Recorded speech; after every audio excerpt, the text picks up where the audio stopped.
Let's stay in the Big Ten. 2019, a breakthrough for Penn State, and it's one they had been waiting for. The Nittany Lions finally made it to championship weekend, while Grant Ament put together one of the best individual seasons in the history of NCAA lacrosse. But it's the ending of the season that likely is what Penn State is thinking about as we enter 2020. Penn State got blown off the field in the first half against Yale in that national semifinal, eventually losing 21-17. It ended one of the great offensive seasons we've ever seen. The Nittany Lions averaged nearly 18 goals per game, beating teams by nearly 7 goals per game. Both of those led the nation. They also put up 20-plus goals in both its first 2 rounds of the NCAA tournament. Those numbers have them as the top-ranked team in the preseason media poll entering this year. Superstar attackman Grant Ament returning obviously plays a big role in that ranking. Ament led the team with nearly 130 points last year, going on to break the school and NCAA records, like a bunch of them, while being named a Tewaaraton finalist. Here's a better look at Ament's awesome season. Set the NCAA record, 96 assists last year. The record for most points in an NCAA tournament, also his. He's already set the Penn State career record for assists. He's got 160 in 3 seasons, and he ranks second there in Nittany Lionville in career points. His 126 points last year, second best season in NCAA history. He's pretty good. For more on how good he is, Davey's at the touchdown. Grant Ament has set the NCAA assist record for a season, but he's not just a single threat. He's shown that he has a dual threat mentality here and will show such a force for Penn State's offense. Let's take a deeper look here at Grant Ament and how he can get to the rack with the best of them. What I like about this clip here, before we even get into it, is that he thrives in any kind of two-man game. What this two-man game does is just puts these 2 defenders in really, really tough positions because they know Ament is so capable of changing direction, and he also has so much speed to get upfield one way or the other. So right off the bat, defenders are going to be in a tough situation here trying to play against Ament as we get forward into this clip and into our two-man game. All right, so not only that, we talk a little bit about our speed, but what I love about this is showing our strength from Ament, right? A little off balance here, but what you're going to see is his ability to put his shoulder down and then ultimately finish going across the crease, right? That's what we want to teach all of our young lacrosse players. Finish across the crease. That improves our angle and makes it very difficult for a goalie to get any kind of stick on this shot. And that's exactly what Ament is able to do, showing you a little bit of his speed, showing you his ability in a two-man game, and then ultimately that strength to put that shoulder down, get across the crease. Really nice finish there from Ament. Again, showing you his ability not just to throw an assist and be a feeder, but get to the rack and put the ball in the back of the net. We'll see that again in this really nice clip here. Now, we just talked about a little bit of change of direction for Ament, and we talked about, again, being in a two-man game. It's so difficult for these defenders, all right, because of his change of direction, and we're going to see that really nicely here. Just a little split and then getting to the upside on this defender. Really hard to defend, all right, and then as Ament climbs higher, all right, first we'll take a look at this nice little shake here. 1 foot in, 1 foot out. He climbs higher. He puts his body weight in and then is able to extend to get this separation. Let's see if we can pause it at that critical moment here, right? Boom, gets in and then is able to separate, all right, but still get enough momentum to put this ball, all right, past the goalie. Really nice play there from Ament. You see his ability to sort of use all of his tools. Really elite there from him.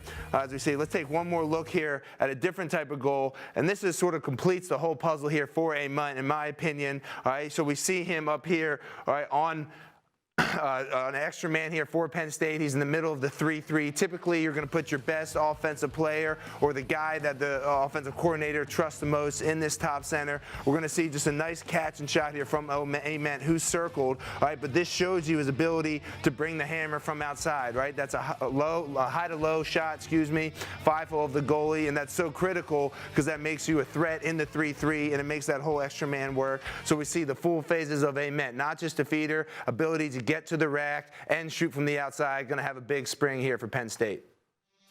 And Davey, Ament has his sidekick back on that potent Penn State offense. If Ament is Batman, Mac O'Keefe is Robin. On the receiving end of a large number of Ament's assists last season, O'Keefe led the nation, scoring more than 4 goals per game. And it all starts this weekend for the top-ranked Nittany Lions. Things open up with Lafayette visiting Happy Valley on Saturday. Quickly picks up as the Nittany Lions will play Villanova, Yale, and Penn in 3 of the next 4 weeks of the year. There are also non-conference tests against Cornell at the Crown Classic in Charlotte, and then against Lehigh before Big Ten play opens up. The regular season ends with a visit to Rutgers, and this year, Penn State gets to host the Big Ten tournament. So that's good news for the Nittany Lions. Tom Eschen caught up with Coach Jeff Tambroni last month at the Coaches Convention.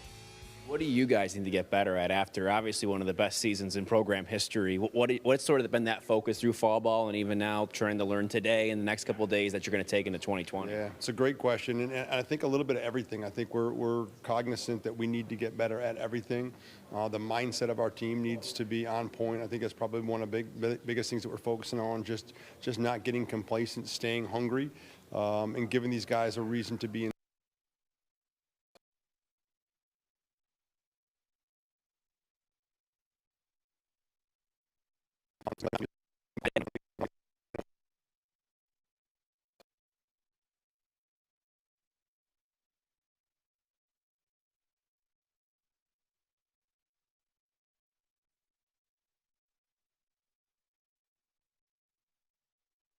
What do you guys need to get better at after obviously one of the best seasons in program history? What's sort of been that focus through fall ball and even now trying to learn today and the next couple of days that you're going to take into 2020? Yeah, it's a great question, and I think a little bit of everything. I think we're cognizant that we need to get better at everything.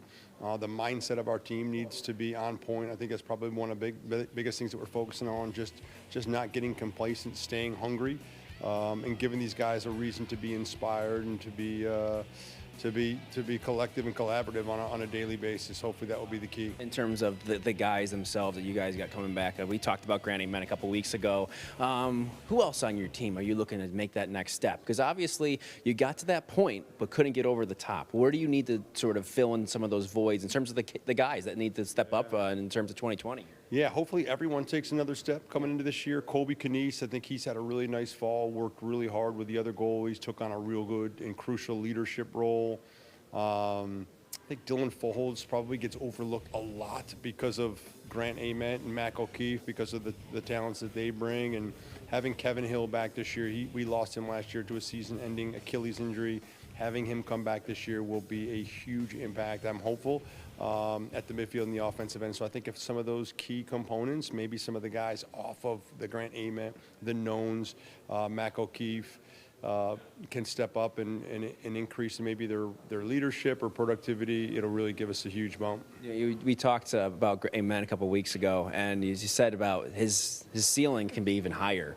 Where can he get better? I mean, we were impressed by his 126 points. I mean, he was that's three shy of the record all time. That's kind of crazy to think that the ceiling can get higher. Yeah, productivity, I don't know if he will. Who knows what's going to happen, but I hope what we don't do is statistically measure him this year to last year and say if he doesn't get to that point, it wasn't a success. I think on the field, some of the things that he does as a leader, some of the stuff that he does in the locker room, that's where we're going to have to rely on him a little bit more than we did last year. Coming out into that Final Four game against Yale, we were not prepared, and it showed in that first quarter scoreboard. So hopefully from a coaching staff's perspective, we've gotten better. We've learned how to counsel our guys, and hopefully from a player's perspective, especially guys like Grant, the leadership facets of those will help our team get better, maybe not statistically, but maybe in a leadership capacity. Absolutely. Coach, appreciate the time. Great. Thank you very much, and we'll see you in 2020, all right? Thanks for having me. Yep.